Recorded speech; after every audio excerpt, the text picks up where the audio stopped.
All attendees are in listen-only mode. Welcome to Coleman Report Live. I'm Bob Coleman, and we're talking Main Street and the small business lenders who help it grow. Lance Sexton, it's you and I today. Good to see you, my friend. Good to be here, Bob. Glad it's Happy Friday, everyone. There you go. We got a lot of news. Hey, I don't think I've talked about the certificates. For those of you who are new, please, you can download those and you can use those as documentation of your training. I want to talk about Fraud Friday to lead off, and the big story is Bank of America. Now, we're not accusing Bank of America of fraud. Be very clear about that. But the PPP had a lot of fraud, so that's why we're talking about that. But here's the issue is, and this is alleged, and it was alleged that Bank of America was going to pay them a commission on each loan that they did. Lance, we all heard stories, and we all lived, you all lived, the nights, the stories of people sleeping in the office to get these loans out. And management had to wrestle with how to compensate people. What they did with Bank of America, they said, we'll pay you an override or a commission on each deal you've done. Then they came back and they felt that that was too rich, allegedly. And quote, and they had a conference call, which I don't know if this is true or not. If it's true, it's pretty damning, but it says, hey, we're not going to put this in writing, so listen carefully. This is how you're going to be paid.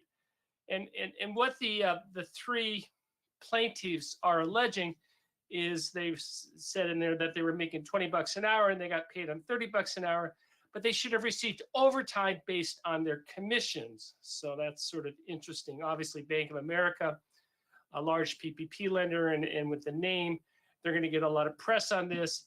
But again, it's another negative story on the PPP program. Well, I think there were a lot of different compensation methods during PPP. And yes, Bob, there was many a late night that I spent working on PPP, as well as hundreds, if not thousands, of other bankers across the country. Absolutely, yeah. I never got a commission on every PPP loan I did. Maybe I should have been working for Bank of America, but it's a program. It was a lot of hard work, and so people were compensated extra for the hard work they did. They were, and the banks were compensated for the hard work that they did and the risks that they did, because the banks do have some risk in this process. So it's interesting. It'll be interesting to see what happens. But I don't know if that was true or not, Lance, but I think a bad management strategy is we're not going to put this in writing. Listen carefully. Yeah, that's somewhat concerning, Bob, but I don't know enough about the story. I read the story. It's alleged. To really have Bank of America, you don't need to respond. It's okay. Yeah. We understand there's two sides to every story. We understand these are what's being alleged. So, absolutely.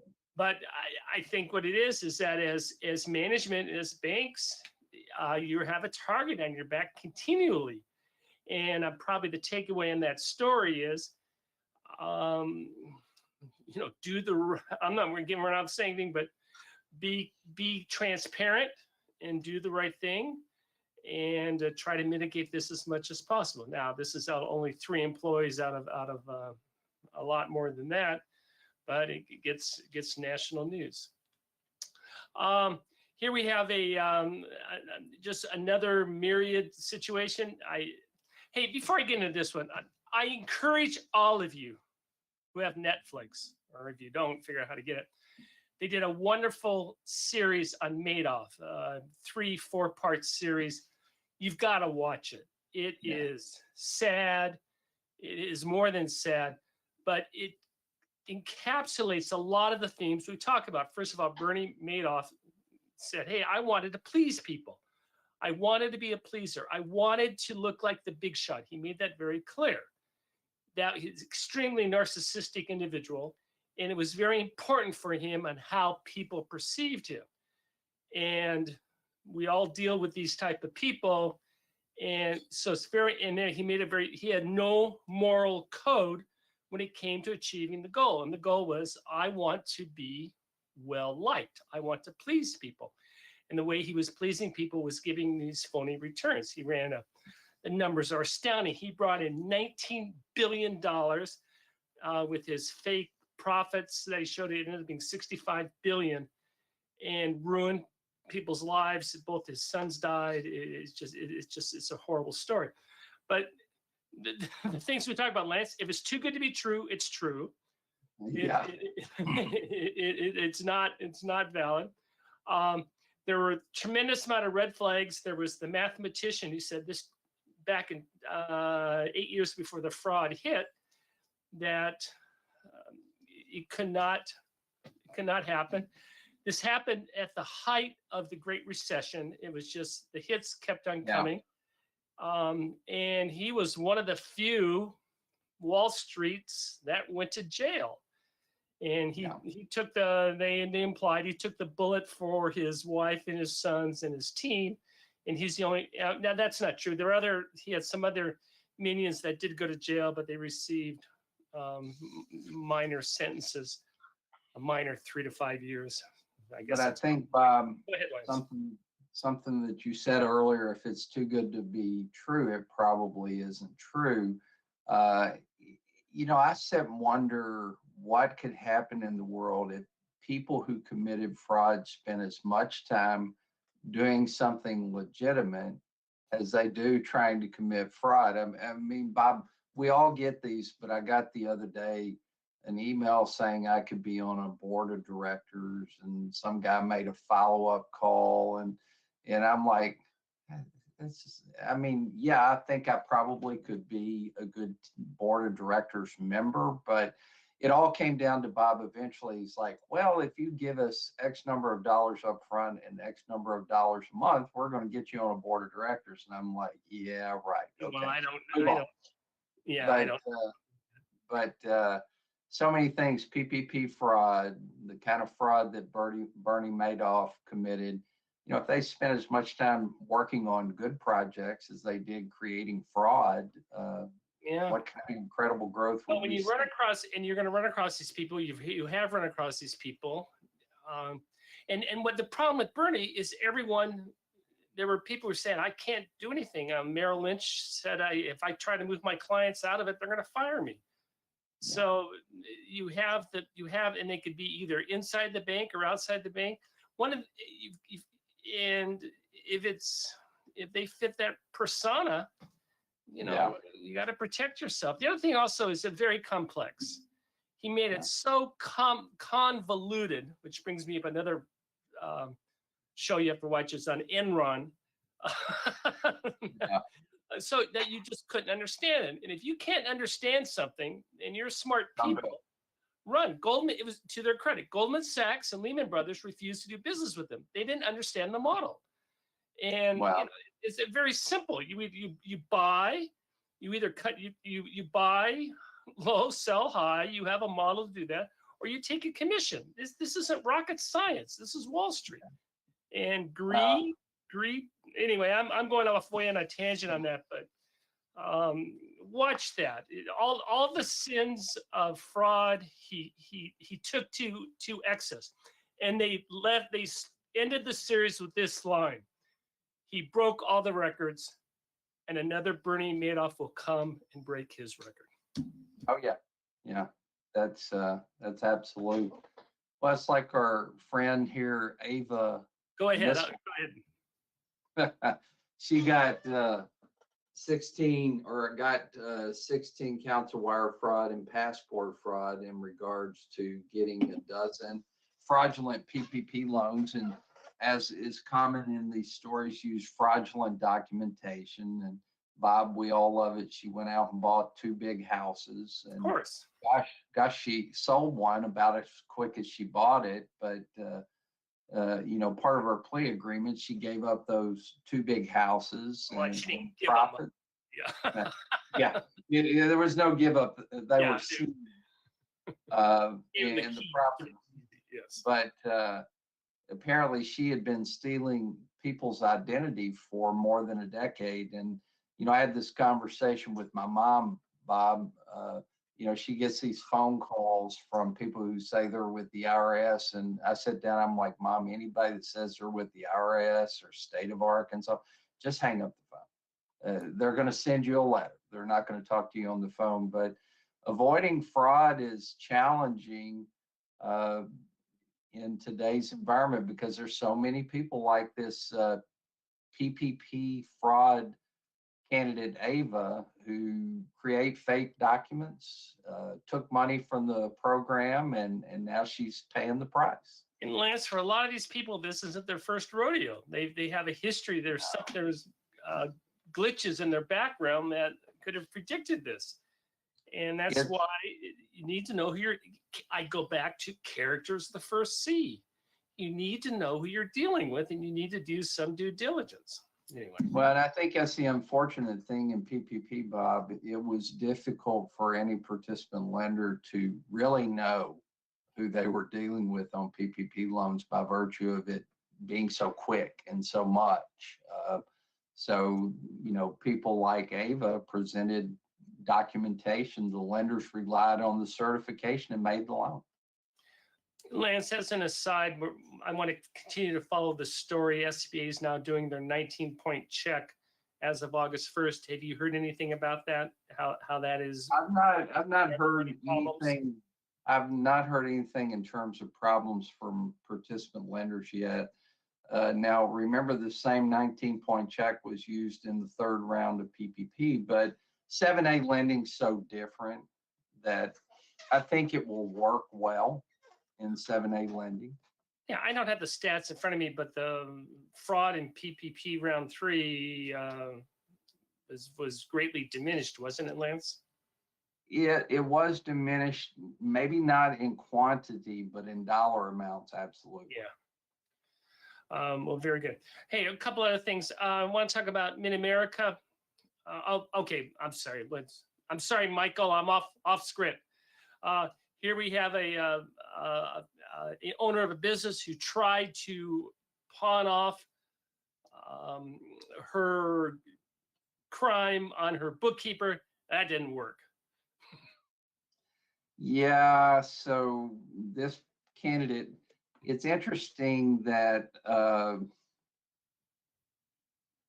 she's going to plead guilty. I'm trying to, she didn't make an effort to identify the fraud to anyone. Apparently her bookkeeper got a bunch of PPP loans, 27 in fact, for almost $4 million, and bought cars and houses and did home renovations. It's the old Watergate thing. I think she covered it up. She lied about cosmetic surgery, college tuition. Yeah, there's a reason why she covered it up. We don't know what it is. She pled guilty. But again, they went after her on the cover up and lying to a government official. And I think the mistake she made was allowing, it looks like she allowed payroll records to be presented that helped to cover up the PPP fraud during the forgiveness process. And, when you identify fraud, that's pretty clear for most participant bankers. You have to report it. Yeah. To the SBA's Inspector General. And this could be a friend, obviously a coworker, a friend, and a subordinate.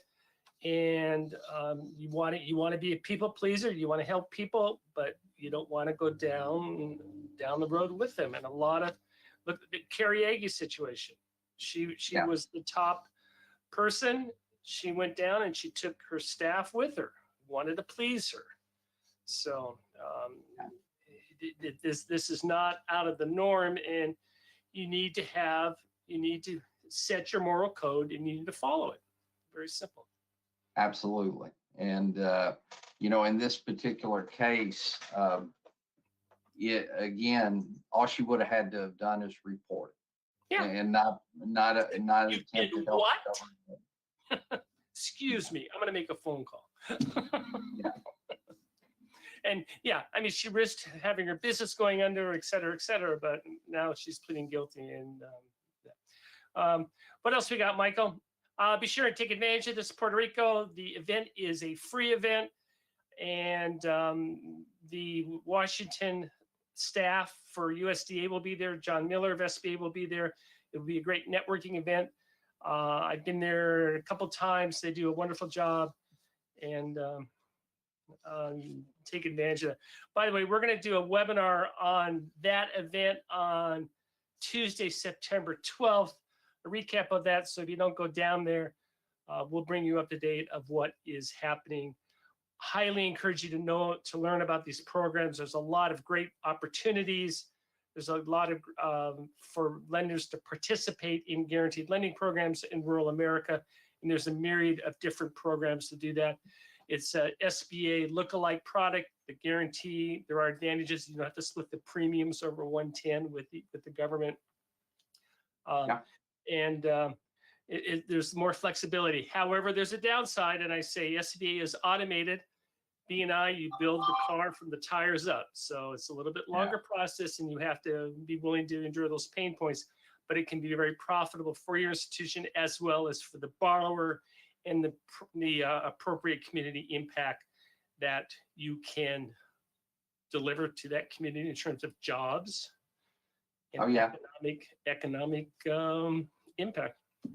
Absolutely, Bob. And, for me, the Rural Lending Summit is worth going to Puerto Rico just to hear my friend John Miller. John is career SBA. He knows more about SBA than just about anybody that I know. And he used to be my boss's boss. So he's a great guy. Certainly take advantage of this. You can just Google it. The website's there. Or if you just shoot me an email, I'll be happy to shoot that over to you. It's under National Rural, I think it's NRAL.com. So very good. Lance, near and dear to your heart, Mid-America is announcing they're taking registrations. Look at that in a second. Bring up Mid-America because I want to give them a plug.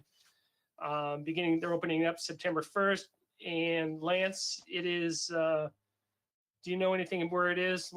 Michael, I need it. I don't know it offhand. Go ahead, Lance. Maybe you do. Well, the Mid-America Lenders Conference is in the Dallas-Fort Worth area. In fact, it's in Fort Worth. I'm pretty sure it's in the Omni, which is where it was before. I just talked to my good friend, Jim Kaler, and Jim was sharing some of the details and asking me if I would be willing to participate in leading a breakout session, which absolutely. Well, you've only done that for 20 years in a row, Lance. So yeah, Bob, it's I can't remember the last time I wasn't at Mid-America, and it's one of the biggest, hands down, the best SBA regional conference event in the country. Not to slight what Jennifer and she's doing in her events, but Mid-America, they do a great job. They great buy-in, and the reason why it's very well done is there are how many districts, Lance? 8, 10 districts. Well, the district directors, the districts all show up. Yeah, absolutely. Texas, Arkansas, New Mexico, Oklahoma, Louisiana. People from all over the country show up for this, and it's absolutely a great event. I'll be there, and I hope to see you there. Yeah, there we go. Very good. Next April. Welcome to the jungle. All right, we'll go with that. What is that? What is that? A panda bear? Koala bear? I think Jim, open invitation to come in. It looks like a snake. What is it, Michael? Meerkat. All right, there it is. So plan on doing that. It's great. All right. Go back to the slide, Lance. You finished the closing course. Please take advantage of that for your closers.